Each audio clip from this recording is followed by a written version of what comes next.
IDC Radio, בינתחומי. 106.2 FM. הרדיו הבינתחומי. IDC Radio, in collaboration with כל ישראל. 106.2 FM. IDC International Radio, 106.2 FM, from Israel to the world. Counterterrorism Today.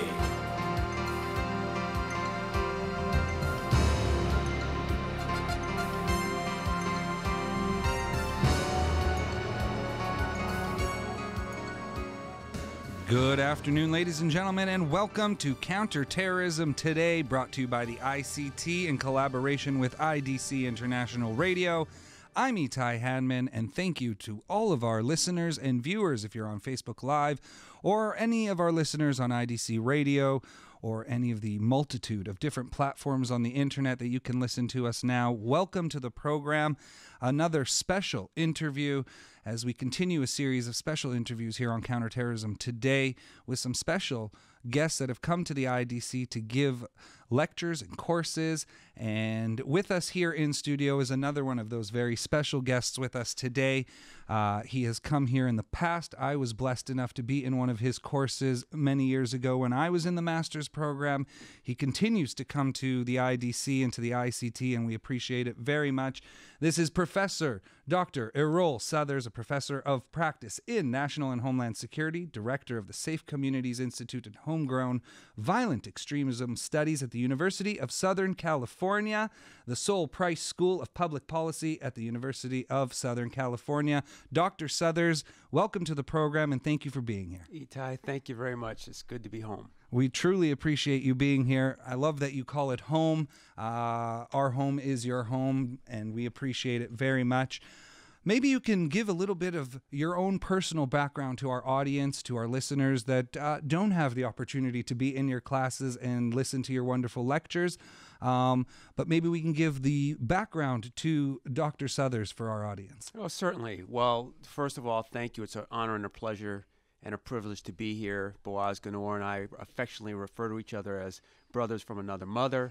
I've been here for 13 years now, but I started my career in law enforcement at the Santa Monica Police Department, where I worked a whole host of duties, including patrol, crime impact team. Was lucky enough to go to the police academy after several years, where I was introduced to a person who introduced me to her husband, who was an FBI agent. I went on to the FBI, where I worked foreign counterintelligence and terrorism, was a member of their special weapons team, and spent the majority of my career undercover in the Bureau. Then I returned to the Santa Monica Police Department, where I became a detective and worked gangs for a number of years and testified as a subject matter expert in gangs. As short as I can make this story, I went on to work in Governor Schwarzenegger's administration as his director of the Office of Homeland Security and Critical Infrastructure Protection. And later on, I went to LAX, where I was again in law enforcement as Assistant Chief of Police at the Los Angeles International Airport Police Department, responsible for Homeland Security and Intelligence. During that time, I was President Obama's first nominee to head the TSA as Assistant Secretary, and returned to academia, where I've been ever since. As you mentioned, I'm the director of a number of programs there. I was also director of international programs for the Department of Homeland Security's CREATE Center, which is a Center for Risk and Economic Analysis of Terrorism Events. And as a result, I now focus primarily on homegrown violent extremism. That, of course, keeps me very busy in the United States. I teach in Paris at the University of Paris. For those of you who know where it is, Université de Paris, CES2. Pantheon, and I also teach here at ICT and have done so for quite some time, and I get to come back every summer. And we truly enjoy having you here. What an extensive background, what an amazing career that you have had thus far. We look forward to all the wonderful work you continue to do in the field. But a question that I think a lot of people, specifically my age, will have, having been born in the 80s, growing up through the 90s, At least in my time, as a Canadian traveling to the United States, we didn't even need a passport in those years. You could just cross the border in your car, show valid driver's license, and you could come across. Things have changed dramatically since September 11th, 2001, the introduction of the TSA, but more importantly, the introduction of the Department of Homeland Security. This is a department that didn't exist prior to 9/11 and came about because of 9/11. Maybe you could explain to us, what is the Department of Homeland Security? Because I think a lot of people are confused in their role when they see DHS officers. I think they're confused between what is that? Are they part of the FBI? Is the FBI part of them? Are they part of the intelligence network? What is the Department of Homeland Security? And then better yet, what do you classify Homeland Security as? Okay. Well, the Department of Homeland Security is an all-hazards homeland protection agency. By that I mean we're looking at man-enabled events like terrorism, and we're looking at natural disasters. Everything from fires, floods, earthquakes, tsunamis, you name it. And so they are the organization at the federal level. It was a result of 22 agencies that were put together under one umbrella. Quite an undertaking, needless to say, because it's something, as we talked about in class, we call it modernistic rationalization instrumentalism, which means you take all those organizations, put them under one umbrella, and they become a force multiplier. Well, it's not that easy. You've got 22 cultures, 22 different screening methods, communication systems, personnel, and for the beginning years, it was quite a challenge.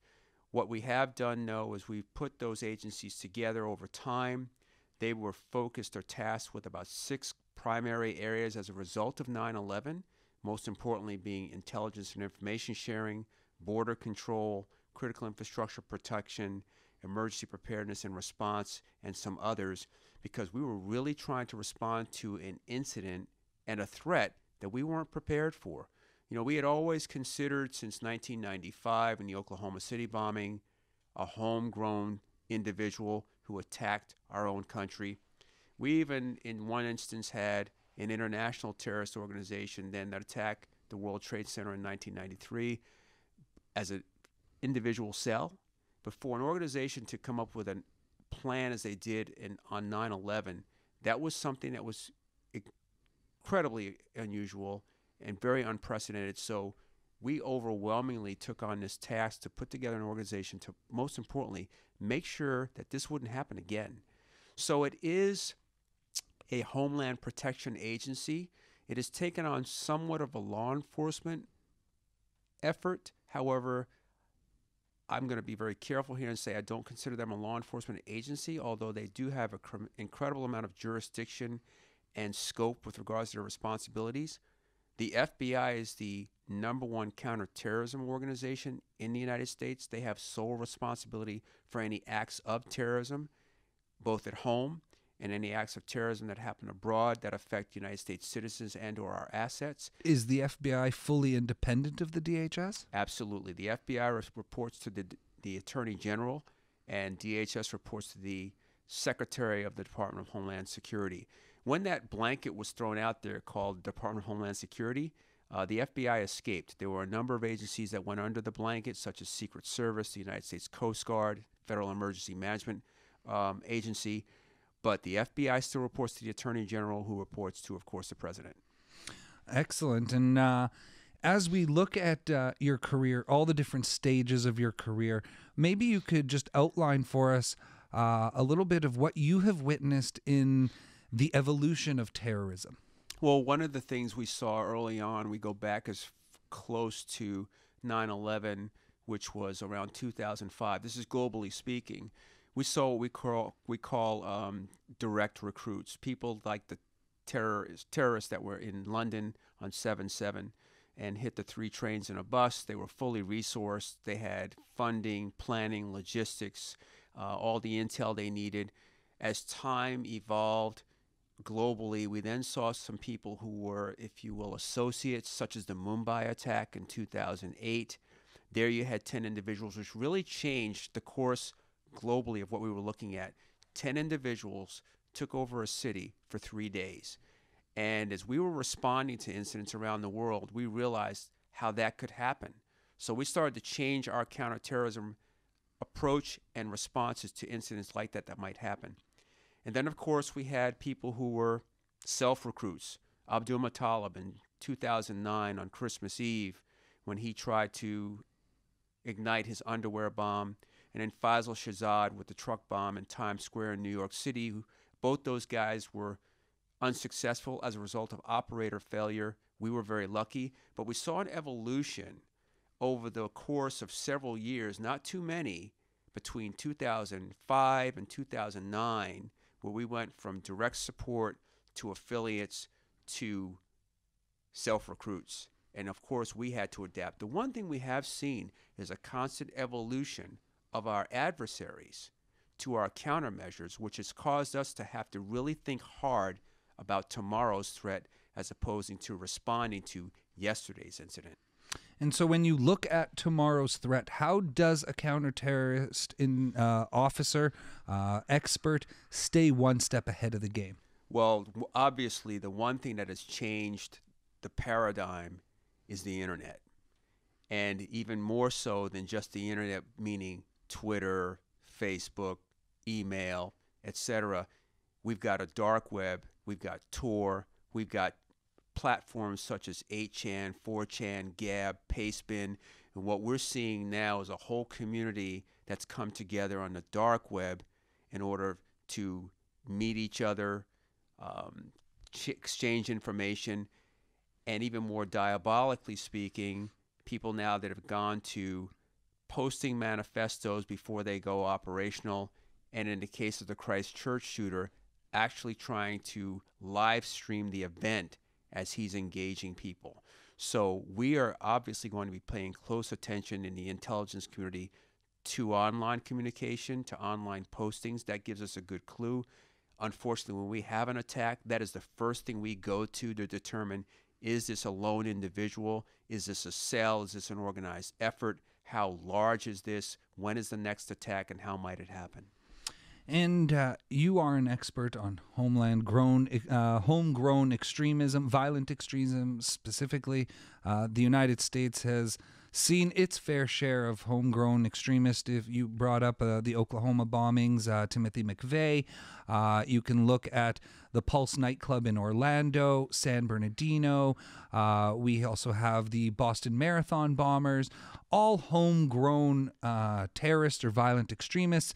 You also have the African American Church in South Carolina, and as well you had in Virginia at the Unite the Right March, you had the car ramming attack against counter-protesters, all homegrown extremists, but all with very different backgrounds. You had some with jihadist ideology, some with racist / white supremacist ideology. And when you look at that, how does the United States specifically, but on a general global look at things, how does one stop homegrown extremism from growing in that sense?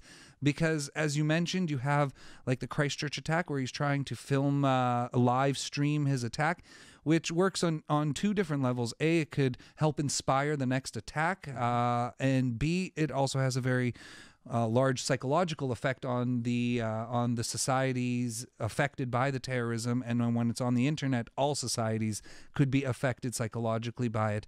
So how do experts clamp down on homegrown radicalism without, especially in a country like the United States, trampling over their constitutional rights? Well, Itai, that's a very good question, and I'll try to give you as simple an answer as I can. There are three components that make up a homegrown violent extremist. You've got this, with all due respect, not psychologically profiling, an alienated individual, a person who's somewhat removed from the mainstream.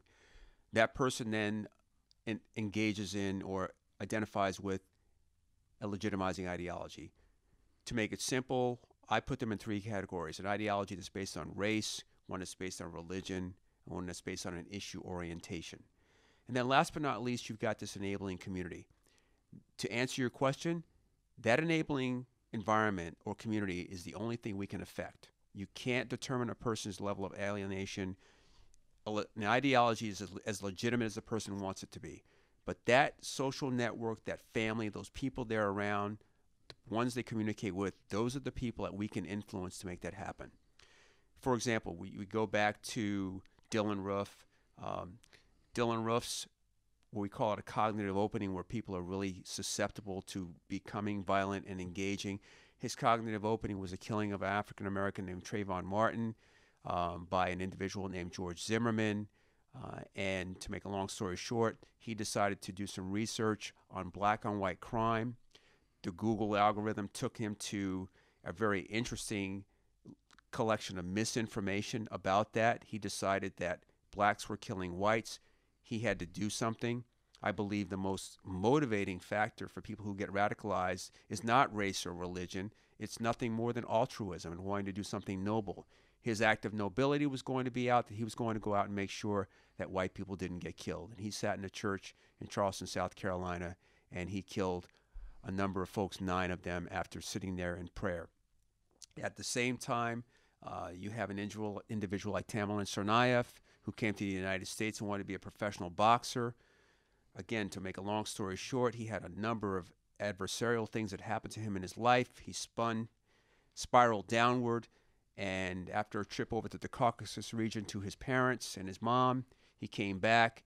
He and his brother Jahar put together the bombs and attacked the Boston Marathon bombings. What's really interesting in both those cases, particularly in Dylan Roof's case, a lot of online activity, a lot of things where he posted his own beliefs. Those were things that we didn't have access to until afterward, but it really painted a picture of what we had. With Tamerlan Tsarnaev, not so much the same, but I bring him up for 2 reasons. One, obviously an alienation and an environment that probably could have been influenced in both cases. But Tsarnaev was a hybrid. I mean, he not only was a jihadist, he was a neo-Nazi Holocaust denier, which makes our challenge even more difficult. So it is a very difficult thing to prevent. It is something that requires a whole of community with regards to people reporting to us. See something, say something really does work. And I will say this, as we talk about radicalization, and it's probably one of the most overused, misunderstood terminologies that we hear out there today. To me, it's when a person identifies with an ideology, embraces that ideology, and then engages in furthering it. But I'll say this, if you have 10 people that are radicalized, they'll give you 10 different pathways that got them there. So our key to the future is that social network, that family, that community. And by the way, for the de-radicalization efforts that are going on around the world, we put the family in the room with the individual. And that's how those efforts are put together in a way of counseling to help counsel them out of that movement and have them defect from that way of life. And we have seen, I guess, I don't know if it's the right word because we don't have all the statistics in front of us, but an uptick in homegrown terrorism as a whole, homegrown violent extremism. And as you mentioned earlier, in the evolution of terrorism, we're at a point right now where it's self-recruitment almost, which leads to radicalization, self-radicalization, and then homegrown violence extremism.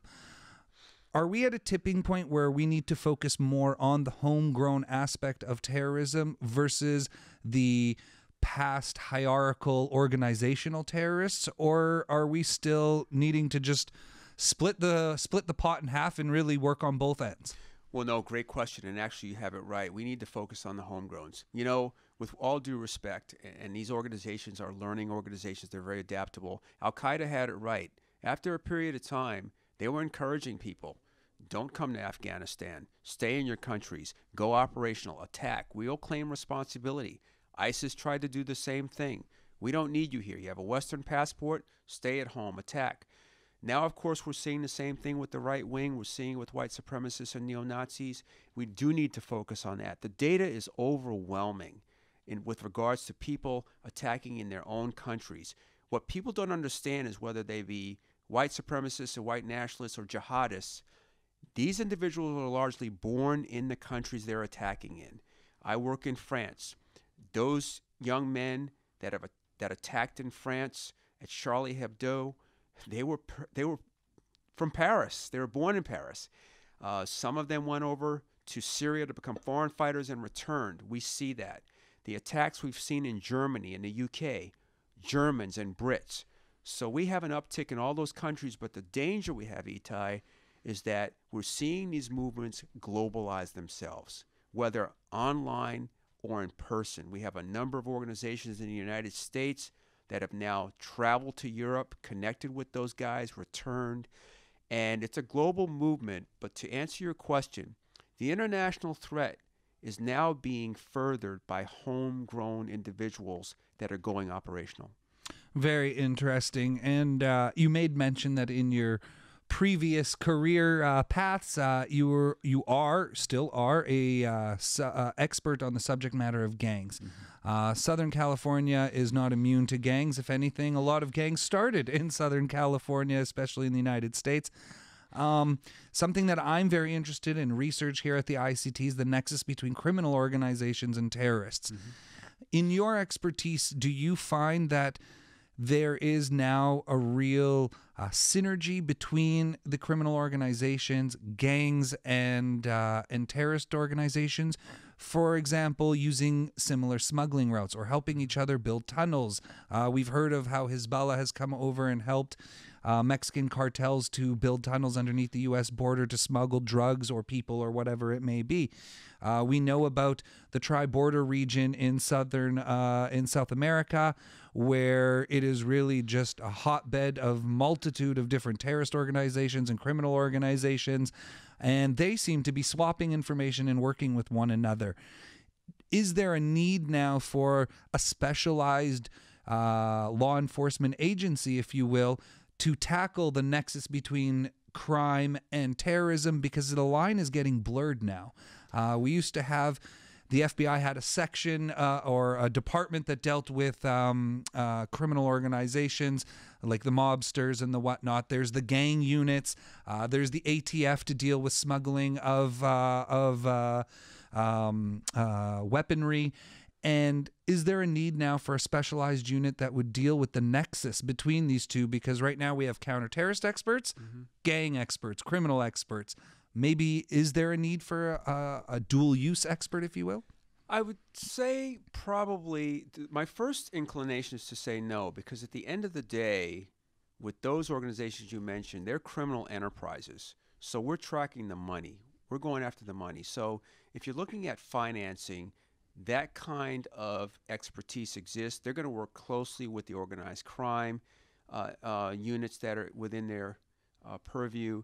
I don't know that we need a specialized group. I would make the distinction that urban street gangs in the United States are largely not working with terrorist organizations. We've seen some urban street gang members convert, become terrorists, but they're I will say, efforts to then further an extremist ideology are separate from efforts to actually make money or something like that. They're quite a bit different. Do you think that there's a potential subconscious, not like a subconscious effort, or an unwillingness even, or an unknowing working together in that sense? As we know, street gangs sell drugs. Well, their drugs have to come from somewhere. We know now that terrorist organizations, specifically Hezbollah, have a lot of drug networks and are using their smuggling networks to help cartels in Southern America or Mexico. But as well, they are funding themselves with the drug production that they have in Southern Lebanon. Yeah. So when you look at it, is a gang in LA that's selling drugs unknowingly helping a terrorist organization because they're not necessarily knowing where their drugs are coming from? That's a good question. I always make the distinction this way. You know, gang members, urban street gang members in the United States, to me, are not terrorists. They may engage in terrorist activities in the way that the things that they do, but they're not attached to an ideology. Those guys are interested in one thing: profit. They are not attached. It's not driven by race. It's not driven by religion. It's not driven by an issue orientation. The almighty dollar. It is driven by the almighty dollar. Whereas, you know, a terrorist organization like Hezbollah, who's then funding someone else or trying to assist someone else, that is quite a bit different. There you have an organization that's driven by religion, and then the ultimate goal in some instances may be profit. So they're separate. So I'm always careful when I talk about gangsters in the United States and homegrown violent extremists, because they are quite a bit different. I've seen homegrown violent extremists come out of former gang members, but I never consider them actual violent extremists or terrorists Till they cross the line. Till they cross the line, because there's no allegiance there to a race or religion or issue orientation. It is purely profit or tradition or family or neighborhood that's driving that activity. Very interesting. In your previous career, I've had the opportunity to not just read your bio and speak to you in person, but also listen to you give lectures about airport security. You were in charge of 4 airports in the greater Los Angeles area, LAX being the biggest of all of them, one of the busiest and biggest airports on the entire planet.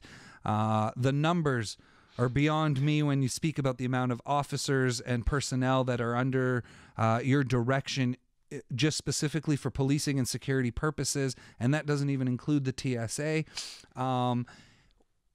Very interesting.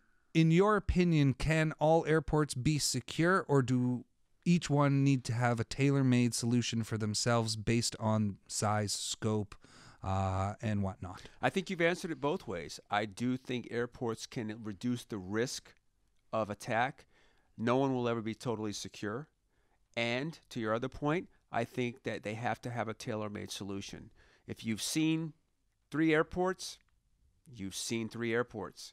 It's not one airport that has a solution that we can apply to 3 different scenarios. They're all very different. They all require a full risk and vulnerability survey that's done regularly to determine what those threats are, how do we address things from a human standpoint in terms of threats, from a cyber component, and then the physical security of it. And it has to be done dynamically. What's in place this year may not address the threat a year or 2 from now. So it's a constant evolution of countermeasures going against a constant evolution of threats by our adversary. Airports, as you know, and we've discussed it, are extremely lucrative to terrorist organizations with regards to the kill ratio, if they're able to be successful, the critical infrastructure disruption, if they're able to slow it down or shut it down. The economic impact is huge. And last but not least, the psychological impact on travelers and employees that go to that airport. Those 4 areas alone will always make aviation and its domain attractive to the terrorist element. And when we look at one of those specific domains that you mentioned, disruption, economics, it doesn't necessarily have to succeed on the violent level from a deaths perspective or injury perspective, but a disruption is very, very good for the terrorists as well. It's a win in essence.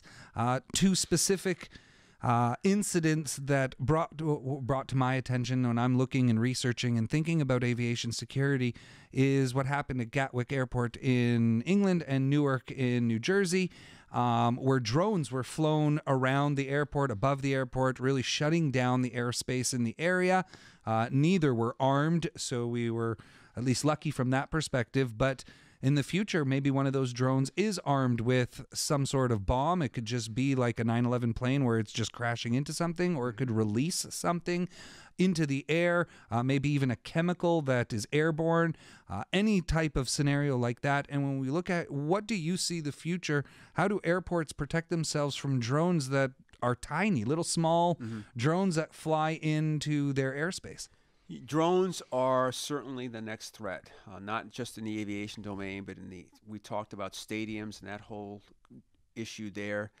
I will say this, we do have the technology, the ability to disrupt the flight path of a drone, take over that drone in flight, even if it has a payload. The technology is quite advanced. It works rather well. We have a whole counter-drone science, if you will, in the United States that we work on constantly, and we're very aware of it, and we share that information very readily with the people who need it. It is something we're very concerned about. The policies, the regulations in the United States regarding drones are very loose, with exception to a few areas in terms of location and elevation. You can almost fly a drone anywhere you want, and that makes it extremely difficult. So due to the lack of regulation, due to the threat now that we have to aircraft itself, it is a growing concern. You know, before that, it was laser pointers, which also can do some incredible damage. But drones, in a very, very bad way, as you mentioned and described, are something that, as we move along, is the next threat. It is something we have to pay attention to, whether it's nefarious or accidental. It's something that's going to grow in time in terms of activity and obviously in terms of countermeasure. Yeah, you brought up the lasers. It reminded me of an article I just read recently about Chinese fishermen pointing lasers at Royal Australian naval pilots that are flying in the area, disrupting their sight lines, and American pilots and military confirming that they have also had incidents like that in the past. So when we look at small little use technologies like a laser pointer that is used mostly in academic classrooms to point stuff out, what are some other dual use technologies that you would say pose a threat to the security of the public, but people don't really realize it because it's something they use on a daily basis or can just go into CVS pharmacy and pick up, for example?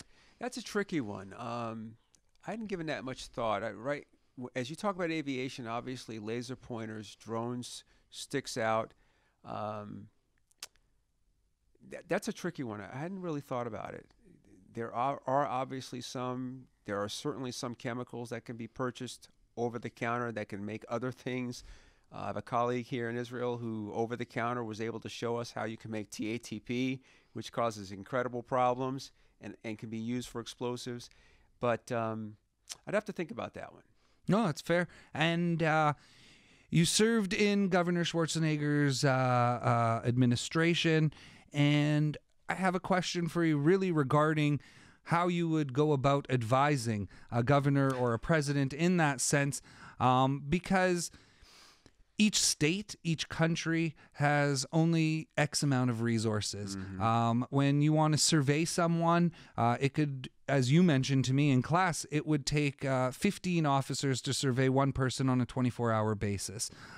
There isn't the manpower, nor is there the financial resources to be able to survey that amount of people and time that's necessary to do all the work. So if you were to advise a governor, which you have, advise presidents, whatever it may be, where would you advise them to put their finite resources in their combat against terrorism? Well, before I tell you how we do that, I can certainly speak about Arnold, who I've known for quite some time. And the one thing I can tell you about him is cut to the chase, make it less than 40 seconds, and be direct, because he cuts through the nonsense right away, and he knows what CNN is, and he knows what real intel is. So you better tell him what's going on and tell him very quickly. The thing that we often do is we do three things. We identify the target. We then come up with a way to prioritize those targets in terms of risk based on threat, vulnerability, and consequences. And then last but not least, how are we going to protect it?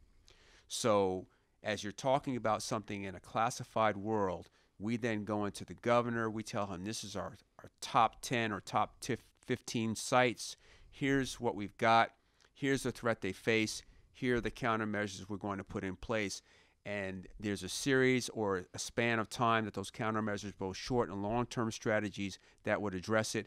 And most importantly, we talk about reducing the risk. There is no target on the planet that is impenetrable. So we have to talk about how we reduce the risk, what's the percentage that we're able to be successful with, and if it's hit, what's its resilience, what's its recovery time. And we do that for each piece of infrastructure. As you know, in his state, in the state of California, you've got the Long Beach, Los Angeles port, which is the third largest port in the world. That port gets shut down. You shut down traffic and commerce and the supply chain for the entire Western Hemisphere.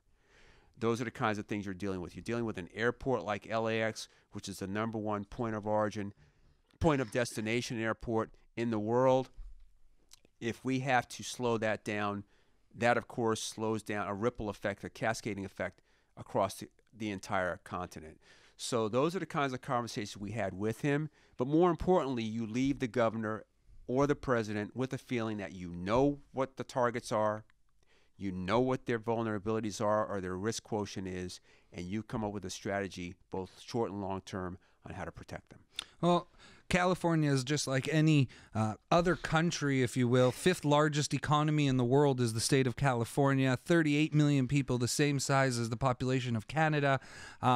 It's not a joke to speak about when you were to shut down, for example, the Long Beach port. That is not a joke. It really would disrupt global economy, global commerce. And how do you get to a point where you would need to advise the governor, for example, you need to shut down the Long Beach port? What type of threat would get to the point where you can say we have to shut it down? A threat, of course, that was imminent, one that wouldn't allow us the luxury of shutting down parts of the operation. It would have to be quite devastating, but to be honest with you, it might not be as complicated or as sophisticated as you think. And more importantly, we'd be looking at countering that threat, mitigating the issue, and getting it back up and running as quickly as we could. So it wouldn't be so much telling him how we had to, or why we had to shut it down, but if we did, what's going to be our recovery time to get it back up?